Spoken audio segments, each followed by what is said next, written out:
এই হচ্ছে ইলিশ, একদম পদ্মার ইলিশ। কে কে খাবেন হাত তোলেন।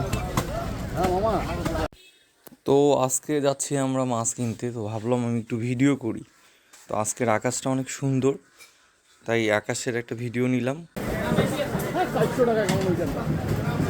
কতটুক 1 কেজি 1200 গ্রাম মাছ যায়।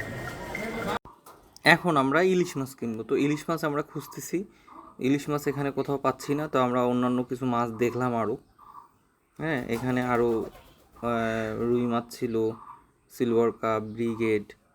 তারপর আমরা এখান থেকে দেখলাম বামে একজন মাছ কাটতেছে, এবং গোলসা মাছ দেখলাম, বড় বড় গোলসা মাছ, জীবিত একদম।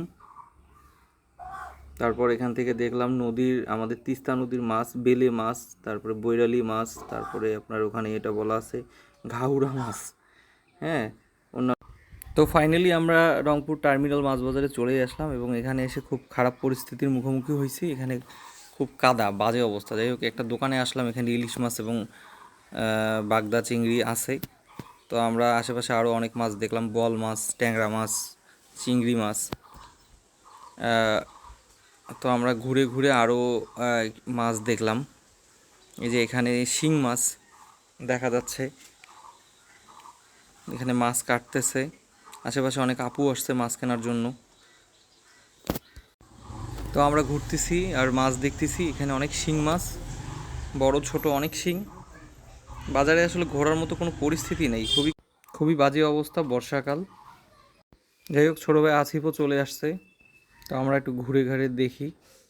তো এখানে ইলিশ মাছ আছে, কিন্তু ওনারা বলছে যে একটু অপেক্ষা, 40 মিনিট অপেক্ষা করলে এর থেকে ভালো মাছ পাওয়া যাবে। তো আমরা অপেক্ষা করলাম, ইতিমধ্যে আমাদের মাছ চলে আসছে। তো মাছের বক্স কাটা হচ্ছে আমাদেরকে মূলত। যাই হোক, উনি আমাদেরকে বক্স কেটে মাছগুলো বের করে দেখাচ্ছিল যে মাছ একদম তাজা, মাছ নাকি নড়তেছে, উনি এইভাবে বলতেছে। হ্যাঁ, অনেক ভালো হবে মাছ, কাঁচা মাছ, খুবই স্বাদ হবে, পদ্মার ইলিশ। পরে আমরা ভালো করে দেখলাম যে হ্যাঁ, মাছগুলো একদম রূপালি রূপালি ইলিশ, অনেক সুন্দর আছে। তো যাই হোক, পরে আমরা আরও একটা বক্স থেকে কিছু মাছ দেখলাম, দেখে হাতে নিলাম। হাতে নিয়ে দেখলাম মাছগুলো আসলেই অনেক তাজা আছে এবং ভালো, শক্ত, ভালো লাগলো হাতে নিয়ে। তো আমরা এখান থেকে আমাদের মাছ কিনে আমরা এখন বাসার দিকে রওনা হচ্ছি। এটা হচ্ছে রংপুর টার্মিনাল ওভারব্রিজ। আকাশটা অনেক সুন্দর, আসলেই সুন্দর। তো আল্লাহ হাফেজ।